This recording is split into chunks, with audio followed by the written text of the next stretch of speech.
I watched Ford versus Ferrari the other night, or as it's sometimes known, Le Mans 66. Not for the first time, I absolutely love it. It stars Matt Damon and Christian Bale and tells a story of Ford's battle with Ferrari at Le Mans during the 1960s. The whole film is as fast-paced as the cars, and it rarely lets up.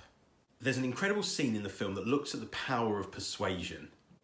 After failing in their bid to buy Ferrari in 1963, Ford decided to take them on at Le Mans, the 24-hour race. And after putting millions into building the cars, they come back having lost. Henry Ford Jr. is furious and asks his chief engineer, Carroll Shelby, played wonderfully by Matt Damon, why he shouldn't fire him. What Shelby proceeds to tell Ford Jr. is that they can't win a race by committee, that there's been too much interference from the board, and the way to win is for him to be left to build the car and pick the team. But then Shelby does something magical.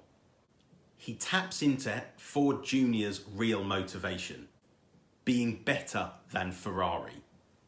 He points out that despite all 4 Ford cars having to withdraw from the race because of engine problems, Ford reached the speed that Ferrari had never been able to reach up to that point. And Ferrari then knew that Ford had the better car. Shelby pauses, long enough to allow Henry Ford Jr. to take in that piece of information. Something Ford Jr. has been driven by these last few years. Before finishing with, "You're welcome."